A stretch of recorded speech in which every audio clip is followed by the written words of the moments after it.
कभी ऐसा महसूस हुआ है कि ज़हन एक ही वक्त में हज़ार मुख्तलिफ सिमतों में भाग रहा है?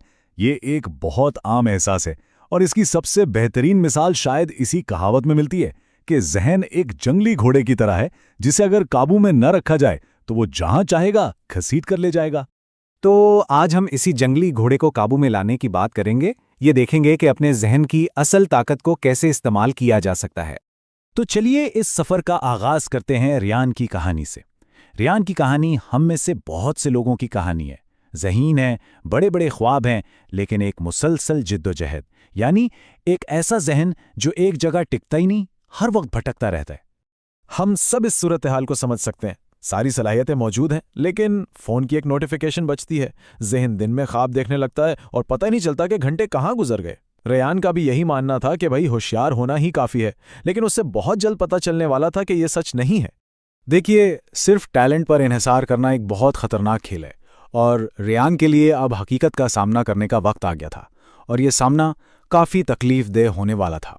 ज़रा सोचिए उस लम्हे के बारे में। रिज़ल्ट की लिस्ट को देखना, अपना नाम ढूंढना और फिर वो धचका लगना, नाकामी। रियान के लिए ये एक बहुत बड़ी शिकस्त थी। उसके दोस्त जिन्होंने मुसलसल मेहनत की थी वो जश्न मना रहे थे, जबकि रियान की कुदरती जहानत ने उसे कहीं का नहीं छोड़ा था।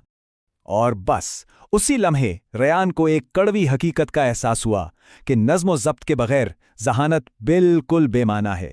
ये वो वेकअप कॉल थी जिसकी उसे शिद्दत से ज़रूरत थी। अपनी नाकामी से दिल बर्दाश्ता होकर रियान ने मदद मांगने का फैसला किया। वो कोच मिलर के पास पहुंचा, एक ऐसा उस्ताद जो किताबों से नहीं बल्कि जिंदगी के तजर्बे से सिखाता था। और कोच का पहला सबक वो बिल्कुल गैर मुतवक्के था। कोई क्लासरूम नहीं था, कोई किताबें नहीं थीं। कोच मिलर रियान को सीधा एक खुले मैदान में ले गए और उसके हाथ में एक खिलौने वाला तीर कमान थमा दिया। असल सबक अब शुरू होने वाला था। रियान ने निशाना लगाया, लेकिन तीर हदफ से बहुत दूर जा गिरा। ये बिल्कुल उसकी जिंदगी की तरह था। सलाहियत तो थी, लेकिन सिमत और तवज्जो वो गायब थी। तब कोच मिलर ने एक बहुत ही सादा सा सवाल पूछा, एक ऐसा सवाल जिसने सब कुछ बदल कर रख दिया। ये थी कोच की सारी हिकमत का निचोड़।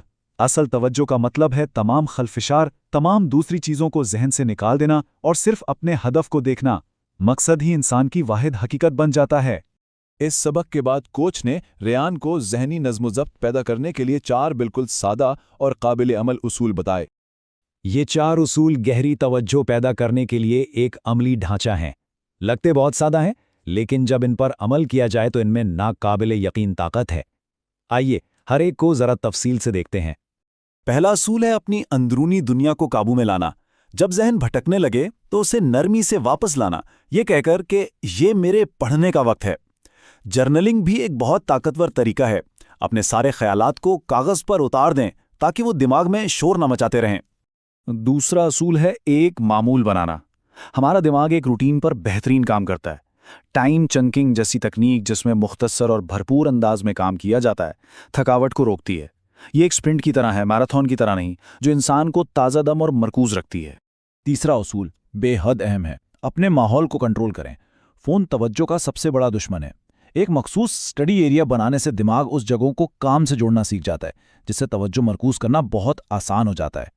और आखिर में चौथा और सबसे अहम उसूल मुस्तकिल मिजाजी नज़्म-ओ-ज़ब्त बिल्कुल एक पट्टे की तरह है। इसे रोज़ाना की मश्क से बनाया जाता है। इम्तिहान से एक रात पहले रट्टा लगाना ऐसा ही है जैसे मैराथन से एक दिन पहले ट्रेनिंग शुरू करना। ये कभी काम नहीं करता। ये एक बहुत गहरा नुक्ता है। रियान स्वस्थ या नाअहल नहीं था, उसके पास सिर्फ सही औजार नहीं थे। ये बात हमें याद दिलाती है कि मसला अक्सर सलाहियत का नहीं होता, बल्कि सही हिकमत अमली का होता है। तो आखिर रियान के साथ हुआ क्या जब उसने इन 4 उसूलों पर अमल करना शुरू किया? आइए उसकी तब्दीली पर एक नज़र डालते हैं।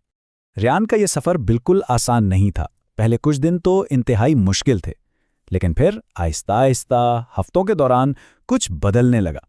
तवज्जो मरकूज करना आसान होता गया, खलफिशार ख़त्म होने लगे। महीनों बाद वो एक नया इंसान था जो अगली चुनौती का सामना करने के लिए पूरी तरह तैयार था। और ये था वो लम्हा। ये सिर्फ एक स्कॉलरशिप नहीं थी, ये इस बात का सबूत था कि वो बदल चुका था। उसने सिर्फ एक इम्तिहान नहीं जीता था, उसने अपने जहन पर काबू पा लिया था। रियान की कहानी एक बहुत ही ताकतवर सबक देती है। जो सिर्फ क्लासरूम तक महदूद नहीं बल्कि जिंदगी के हर शोबे पर लागू होता है। इस सारी कहानी का मरकजी सबक यही है, जहन सबसे ताकतवर असासा है। इसे तरबियत दें, इस पर तवज्जो मरकूज करें और ये किसी भी मंजिल तक ले जाएगा जिसका इंतखाब किया जाए। तो आखिर में हम ये सवाल छोड़े जाते हैं, असल हदफ क्या है? वो कौन सी एक चीज़ है जो पूरी तवज्जो की मुस्तहिक है? उसका जवाब ढूंढना ही कामयाबी के रास्ते पर पहला कदम है।